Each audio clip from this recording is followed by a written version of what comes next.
세상에는 유엔에 소속되어 있는 국가가 193개가 있습니다. 그러나 유엔에 소속되지 않은 나라도 많이 있고, 또 소수 부족까지 합하면 헤아릴 수 없이 많은 그런 부족 또 국가들이 많이 있습니다. 우리 그리스도인 입장에서 보면 세계 모든 민족이 하나님의 자녀와 백성이라고 생각하기 때문에 신앙적인 면에서는 우리나라뿐만 아니라 전 세계 모든 민족이 다 하나님 안에서 한 형제요 자매라고 생각을 하지요. 그래서 우리가 선교사님을 파송해서 그들도 우리 형제니까 그들에게 복음을 전하고 떡을 전하고, 또 우리의 자매라고 생각을 하니까 우리가 아껴서 그들을 돕는 것입니다. 이게 거룩한 사명이죠. 그러나 우리에게는 또 내가 태어나고 자란 대한민국 조국이 있습니다. 우리나라입니다. 우리나라 이 대한민국 조국은 우리가 지켜야 될 나라입니다. 성경에도 보면 많은 애국자들의 이름이 나오죠. 모세부터 시작을 해서 여호수아, 갈렙, 엘리야, 엘리사, 예레미야, 이사야, 많은 등등의 선지자들이 다 애국자들이었습니다. 나라를 살리기 위해서 목숨을 걸고 싸우기도 하고, 또 혹은 복음을 전하기도 하고, 그들이 다 애국자들이죠. 오늘 말씀에 보면 이 느헤미야라고 하는 사람도 애국자 중 한 사람입니다. 나라를 사랑하기 때문에 나라를 위해서 울고 기도하고, 또 그 나라를 다시 세우기 위해서 애를 썼던 한 인물이 느헤미야입니다. 바벨론에 의해서 유다 백성들이 멸망해서 포로로 끌려가게 되지요. 그 중에 이 느헤미야도 그 유다 지파 소속되어져 있는 하갈의 아들로 바벨론에 끌려가서 바벨론에서 태어난 사람입니다. 그러니까 사실은 본국을 가본 적이 없는 사람이죠. 느헤미야는 포로국인 그 바벨론에서 태어나서 거기서 공부를 하고 장성을 하고, 그리고 그 바벨론의 아닥사스다라고 하는 왕 때에 출세를 했습니다. 벼슬을 해서 왕의 술 맡은 관원장이 됐습니다. 술 맡은 관원장은 왕들이 잔치를 많이 하잖아요. 그러면 잔치의 총책임자입니다. 그러니까 굉장히 중요한 자리이지요. 만약에 독국물이 들어가면 큰일 나지 않습니까? 그래 모든 음식을 이 관원장이 다 맛을 봐야 되고, 또 독국물이 있는지 없는지 파악을 해야 되는 아주 중요한 위치에 서 있는 사람이 술 관원장입니다. 어찌 보면 대단한 사람이죠. 우리나라 대한민국 국민으로서 이제 미국 사람이 되었지만은 작년 말 12월 달에 미국의 상원 의원으로 당선된 사람이 있습니다. 앤디 김이라고, 우리 한국계 미국인이죠. 상원 의원으로서는 처음 당선된 사람입니다. 그 아버지 김정한 씨는 우리나라에 살면서 고아 출신입니다. 고아원에서 자랐어요. 그 아버지는 소아마비를 앓았어요. 그런데 공부를 열심히 했습니다. 그래서 그 옛날 공부를 열심히 해서 미국으로 가서 MIT, 하버드에서 유전공학 박사가 되었습니다. 교수가 되었습니다. 그 아들로 태어난 사람이 앤디 김입니다. 그 사람도 시카고 대학에서 정치학을 공부하고, 또 영국 옥스퍼드 대학에 들어가서 국제관계학으로 박사가 되었습니다. 그래서 오바마 대통령 시절에 백악관에 들어가서 이제 재임을 하면서 정치를 배웠고, 이번 트럼프 대통령 당선과 함께 상원 의원으로 당선이 된 사람이죠. 대한민국 국민으로서 자랑스러운 인물이죠. 느헤미야도 그랬다는 것입니다. 포로 후손으로 태어나서 얼마나 많은 핍박과 또 서러움을 많이 당했겠습니까마는 어쨌든 열심히 노력을 해서 왕의 술 맡은 관원장이 됐다는 것은 대단한 일이죠. 그 바벨론에 뭐 긴다 난다 손든다는 사람들이 얼마나 많았겠습니까마는 어쨌든 출세를 했습니다. 그런데 어느 날 예루살렘으로부터 온 고향에서 고국에서 돌아온 한 사람으로부터 고국 소식을 듣게 되는데, 그 고국 땅 이스라엘 땅에 남아있는 그 백성들이 다 능력을 받고 있고 성벽이 무너졌고 성전은 불타버렸습니다 라고 하는 그런 비보를 듣게 됩니다. 그 소식을 듣고 나라가 또 한 번 망했다는 이야기를 듣고 느헤미야는 주저앉아 눈물을 흘리면서 기도했다라고 오늘 본문에 기록하고 있습니다. 이스라엘 백성들이 BC 586년에 바벨론의 멸망을 당해서 포로로 끌려가지요. 그런데 이 바벨론이 무너지고 페르시아, 바사라고 하는 나라가 세워지면서 고레스 왕이 이 이스라엘 백성들은 본국으로 돌아가도 좋다 하고 고레스 칙령을 내렸다고 그랬죠.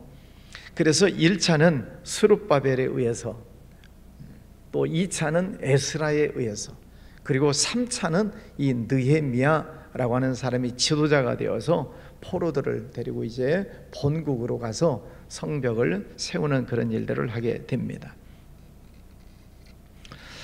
그러면 이 느헤미야라고 하는 사람은 바벨론 포로지에서 태어나서 출세한 사람이 어떻게 애국자가 되었을까? 오늘 말씀해 보면 그는 조국을 생각하면서 울었다라고 되어 있습니다. 어찌 보면은 자기는 태어난 나라가 아니잖아요. 바벨론에서 태어났으니까. 그럼에도 불구하고 자기의 조국, 그 바벨론, 그 이스라엘, 그리고 성벽이 다 무너졌다는, 불에 타버렸다는 그 비통한 소식을 듣고 눈물 흘리면서 하나님 앞에 기도하고 있는 모습을 보게 됩니다. 우리 선지자 예레미야도 눈물의 선지자라고 하는 별명이 있듯이 나라를 위해서 눈물로 기도하는 그런 선지자들입니다. 우리가 요즘 우리나라 어렵다라고 말을 하고 또 한탄하지만은 그렇게 우리가 한숨만 쉬고 있을 것이 아니라 우리 나라를 위해서 눈물적인 그런 기도를 합시다 하는 것입니다. 네, 우리가 한 주간 특별히 우리 나라를 위해서 기도하자 이렇게 말씀을 드리는데, 여러분 개인적으로 기도할 제목들이 많이 있으시겠지만 특별히 우리 나라를 위해서 우리 대통령, 여야, 정치인들, 또 우리나라의 국무위원들, 우리 어쨌든 우리나라를 책임지고 있는 그분들을 위해서 우리가 기도해야 됩니다. 간절한 마음으로 눈물 어린 그런 기도를 하는 것이 우리나라를 사랑하는 마음이죠. 이 느헤미야는 그 소식을 듣자마자 그 자리에 주저앉아서 하나님 앞에 부르짖어 기도합니다. 다니엘도 예루살렘을 향하여서 창문을 열어놓고 하루에 3번씩 고국을 위해서 기도했다고 하지 않습니까? 모세도 그 백성들을 이끌고 나오면서 그 백성들을 살리기 위해서 모세도 기도합니다. 하나님, 내 생명을 거두시는 한이 있을지라도, 내 생명책에서 이름을 지우시는 한이 있더라도 이 백성들을 용서해 주십시오. 그러면서 모세도 기도합니다. 사무엘도 기도를 쉬는 것은 죄다, 그러면서 사무엘도 나라를 위해서 기도합니다. 기도라고 하는 것은 우리 하나님의 백성들에게 주신 특권이죠. 안 믿는 사람들은 기도 안 하잖아요. 물론 나 길거리에 나가서 소리를 지르는 것도 의미는 있겠습니다만은 어쨌든 우리는 하나님 앞에 기도하자는 거예요. 세계 역사를 보면 무기를 가지고 나갔던 나라들은 다 망합니다. 그러나 기도로 나가는 나라들은 하나님께서 세워주시는 것을 보게 됩니다. 강대국도 다 망하지만 하나님의 말씀을 믿고 나갈 때에 하나님께서 그 나라를 지켜주시고 다시 세워주시는 것을 보게 됩니다. 여러분 새벽뿐만 아니라 여러분 있는 자리에서 잠깐이라도 나라를 위해서 늘 기도하는 우리 성도님들 되시기를 바랍니다. 두 번째는 이 느헤미야는 바벨론에서 태어나서 출세한 사람이지만은 본국 그 이스라엘을 정말 내 몸처럼 사랑한 사람인 것을 알게 됩니다. 느헤미야가 왕의 인정을 받고 출세했잖아요. 그러니까 자기 그 출세한 그 자리를 지키려면 그저 본국 소식을 이렇게 끊으면 됩니다. 그렇잖아요. 뭐 요즘 말로 뭐 손절하면 되는 것입니다. 뭐 고국 소식 뭐 안타깝지만 뭐 나하고는 상관없다. 뭐 그래도 뭐 할 말 없는 것도 아니겠습니까? 왜? 자기는 출세했으니까. 자기의 처자식이 다 거기 있으니까 뭐 나만 잘 먹고 잘 살면 되지 라고 하고 관계를 끊어버리면 뭐 누가 뭐라 할 사람은 없겠습니다만은, 그런데 이 느헤미야는 그 조국의 불타버린 소식을 들으면서 안타까운 마음을 가지고 기도하는 모습을 보면 고국을 사랑하는 마음이 있었다 하는 것입니다. 우리도 이 나라를 사랑한다라고 하는 것을 우리가 몸으로 우리가 늘 우리 나라를 지키는 그런 마음들이 있어야 하겠습니다. 19세기, 20세기 산업혁명이 일어나고 산업이 점점 발달해 가면서 이 세계가 점점 파괴되어져 가지 않습니까? 자연 환경이 파괴되고 뭐 오존층이 파괴가 되고 뭐 각종 뭐 오염, 공기 오염, 대기 오염, 뭐 수질 오염, 그래서 점점 환경이 나빠지고 있는 것이 사실입니다. 그러다 보니까 전 세계적으로 이상한 전염병들이 또 창궐 하기도 하고, 이럴 때 우리는 어떻게 하는 것이 나라를 사랑하는 것인가? 윤리, 도덕적인 삶을 우리가 잘 지키는 것뿐만 아니라 우리 공중 도덕을 잘 지키는 것도 나라를 사랑하는 것입니다. 또 이 나라를 우리가 잘 지키기 위해서 뭐 큰 일을 우리가 할 수 있는 건 아니잖아요. 분리배출을 잘 하는 것만 해도 작은 일 하나하나라도 우리가 이 나라를 잘 지켜나가는 일들이라 할 수 있습니다. 쓰레기를 줄이는 것, 음식물 쓰레기를 줄이는 것, 이런 작은 한 가지 한 가지라도, 또 우리가 뭐 전기를 안 쓸 수는 없습니다만은 전기 하나라도 아끼는 그런 모습들이 나라를 우리가 사랑하는 거죠. 우리 소시민들이 할 수 있는 일이 뭐 대단한 일이겠습니까? 이건 작은 일들 하나라도 우리가 잘 지켜나가는 것이 나라를 사랑하는 길 중에 하나가 되는 것이죠. 세 번째는 선지자 자신도 자기 자신이 하나님 앞에서 의롭게 살아가는 것이 하나님 나라를 사랑하는 것이다 하는 것입니다. 잠언 14장 말씀에 보면은 의인은 나라로 영화롭게 하고 죄는 백성을 욕되게 하느니라고 했습니다. 그 나라가 흥하고 잘 되려면 의인들이 일어나야지요. 하나님의 백성들이 일어나야 됩니다. 우리나라 기독교인들의 숫자가 뭐 언제 한때는 뭐 1200만이었다, 그러다가 1000만이었다, 지금은 800만이었다, 뭐 더 뭐 이단 사이비 빼면 숫자가 더 줄어든다, 이런 말들을 합니다. 어쨌든 적은 수는 아니지만 이 땅에 있는 많은 그리스도인들이 의인으로 일어나서 의롭게 하나님의 백성답게 살아가는 그런 모습들이 중요합니다. 가끔 뭐 요즘은 뉴스에 그런 게 잘 안 나오는 것 같습니다만, 한때 무슨 범죄자 기독교인, 무슨 나쁜 짓 한 사람 뭐 교인, 그래 가면서 한때 교인들을 아주 폄훼한 그런 때들이 많이 있었습니다. 뭐 그것을 부정할 수는 없는 일이지만 왜 안 좋은 일에 꼭 기독교인들이 연루되어 있을까?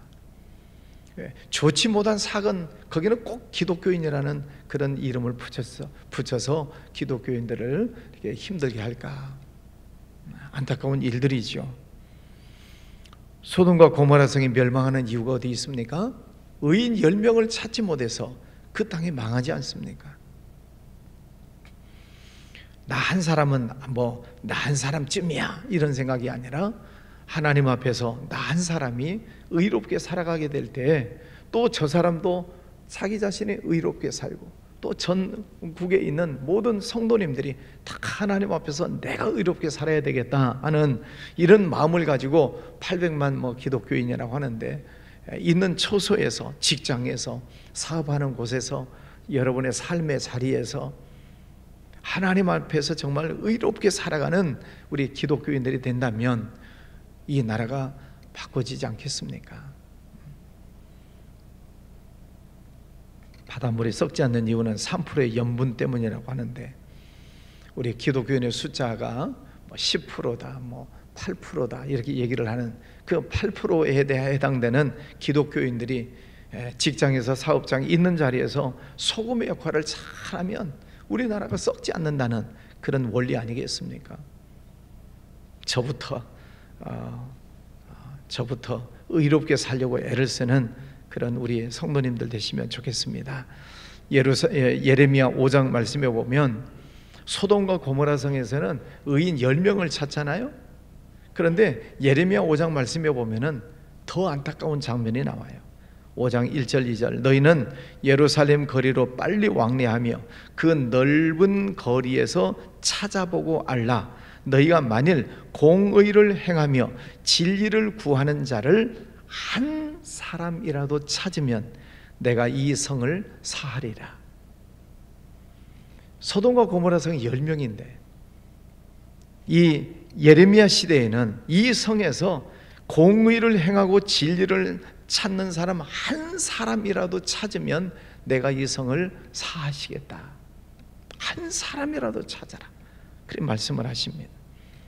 의롭게 사는 사람, 하나님 앞에서 정직하게 사는 사람, 바르게 사는 사람, 그 한 사람이 중요하다는 거지요.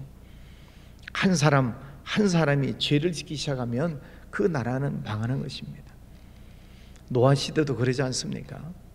120년 동안 노아가 방주를 짓는 동안 하나님의 말씀을 계속 전하잖아요. 하나님의 심판이 있습니다. 하나님께서 이 땅을 심판하신답니다. 그러니 회개하고 돌아오십시오. 하나님 앞에 돌아오십시오. 120년의 기회를 주셨어요. 그런데도 성경 말씀에 보면 노아의 홍수가 임하는 그 방주의 문에 닫히는 그 순간까지도 사람들은 먹고 마시고 시집가고 장가갔다. 하나님의 말씀을 등한히 했다는 거죠. 성도들이 부패하고 타락하면 그 나라는 소망이 없습니다. 그 나라를 지키는 마지막 마지노선이 우리 기독교인이라고 저는 그렇게 생각합니다. 기독교인들이 이 나라를 지키는 마지노선이다. 그러면 기독교인들이 무너지면 누가 윤리적으로 도덕적으로 의롭게 정의롭게 살려고 누가 외치겠습니까?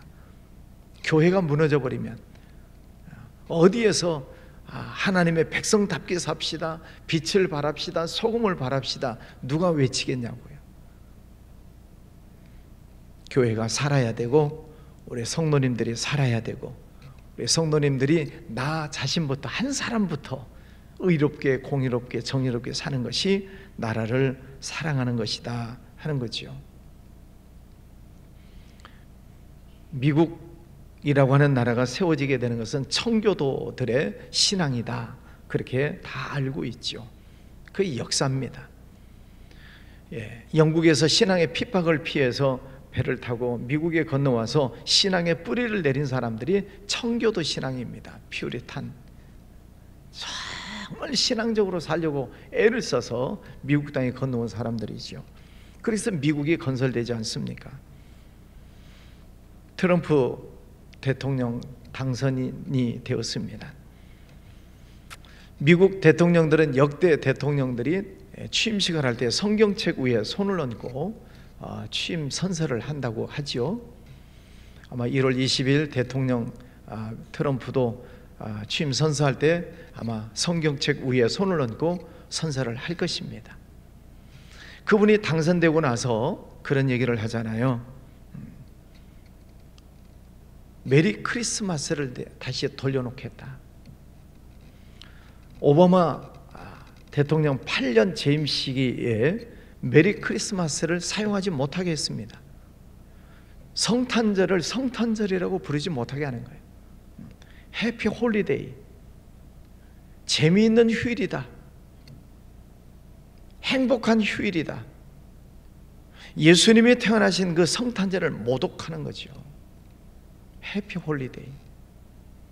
그런데 트럼프 대통령 당선자는 당선되자마자 내가 메리 크리스마스를 돌려놓겠다. 그래서 다시 미국 시내에 메리 크리스마스 캐롤이 흘러나오기 시작했습니다. 메리 크리스마스라고 하는 말을 사용하기 시작했습니다. 그분이 또 한마디 더 했죠. 모든 미국인들의 가정에는 성경책이 있어야 된다. 하여튼 트럼프 대통령에 대한 호불호는 있습니다. 제가 그분을 옹호하고 그런 뜻은 아니에요. 그러나 어쨌든 그분이 당선되고 나서 두 가지를 얘기했단 말이죠. 모든 가정에는 성경책이 있어야 된다. 그리고 성탄절을 성탄절답게 지내야 된다. 한 사람이 중요하다는 거죠. 한 사람. 우리나라를 우리가 걱정하는 마음들은 다 가지고 있습니다. 여러분도 저도 어쩌면은 좌파 우파 다 나 길거리에서 하시는 분들도 다 나라를 걱정하는 마음이죠. 나라를 사랑하기 때문에 좌우가 나눠지긴 했습니다만은, 그러나 우리 그리스도인들이 해야 할 일은 우리도 똑같이 우리 나라를 사랑하고 걱정하는 마음인데, 그러면 우리는 어떻게 하자는 겁니까? 나 한 사람부터 하나님 앞에서 의롭게 살자, 정직하게 살자, 죄 짓지 말고 사회 질서를 잘 지키고 내가 할 수 있는 작은 일 하나하나를 우리가 깨끗하게 살아가는 것이 우리나라를 지키는 것이다 하는 것입니다. 주님께서 우리에게 땅끝까지 가서 복음을 전해라 라고 하는 선교의 사명을 주셨습니다. 우리나라에서 이 복음화가 일어나야만이 다른 나라에 가서도 우리가 복음을 전할 수 있지 않겠습니까? 우리 교회가 올해 선교에 대한 주제를 가지고 달려갈 것입니다. 선교는 저 나라에 가서만 선교하는 게 아니라 내 집 근처 다니면서 내 가족부터 전도하면서 파장되어 나가는 것이 선교지요. 전도가 곧 우리나라를 살리는 길이라고 생각을 합니다.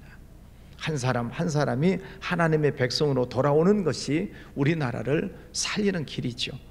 그 사람들이 깨닫고 회개하고 돌아오고, 또 저 사람도 회개하고 돌아오고, 그래서 이 나라 백성들이 다 회개하고 돌아와서 하나님 앞에 엎드린다면 오늘 이 느헤미야처럼 우리가 저 본국에 돌아가서 다시 성벽을 세우자, 성전을 다시 재건하자, 그렇게 한 사람이 기치를 걸고 나갈 때 또 많은 사람들이 따라가서 그 일들을 협력하고 또 나라를 세우는 일들을 행해 가고 있는 것을 보게 됩니다. 올해 우리가 선교를 더 많이 합시다 라고 기도를 하고 있습니다. 선교는 곧 우리 나라를 살리는 것입니다.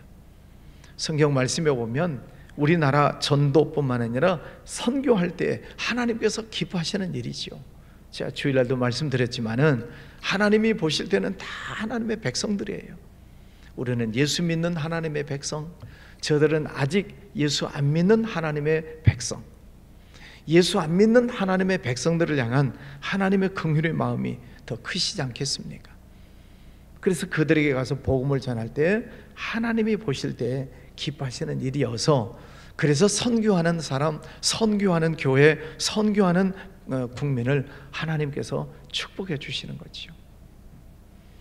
우리나라 코로나 이후 경제가 어려워지면서 선교 숫자가 점점 줄어들고 있다 그래요. 한때는 2만 7천 명, 3만 명 선교사 그랬는데 요즘 2만 7천, 2만 5천으로 줄어듭니다. 왜?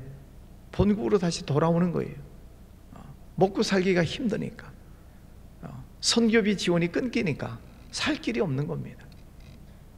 마치 레위 지파가 백성들이 11조를 안 하니까 레위 지파들이 다 성전을 떠나버리는 것처럼.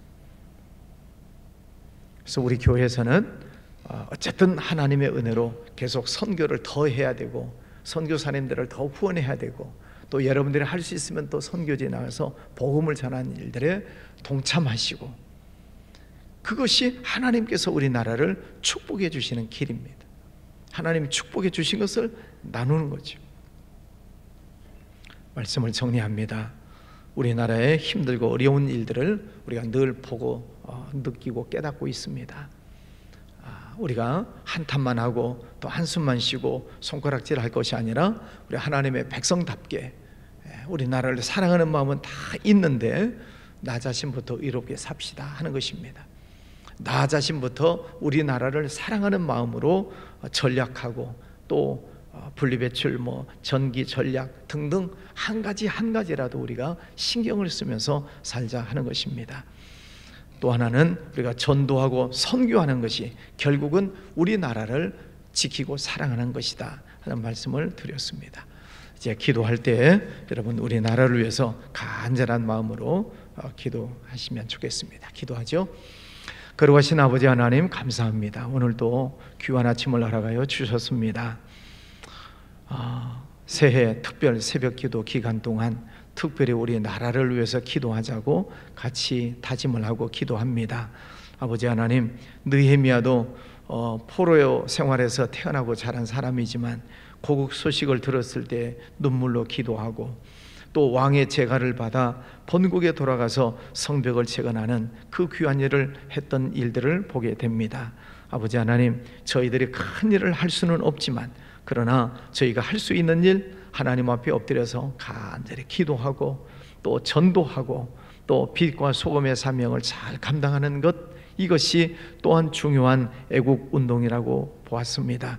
아버지 하나님, 오늘 이 말씀을 마음에 품고 늘 하나님의 백성답게 살아가며 나라를 위해서 기도하고 또 하나님께서 이 나라를 주시기를 위해서 간절히 기도하는 우리 모두가 되기를 원합니다. 오늘도 주 안에서 승리하게 하여 주시옵소서. 예수님 이름으로 기도하였습니다.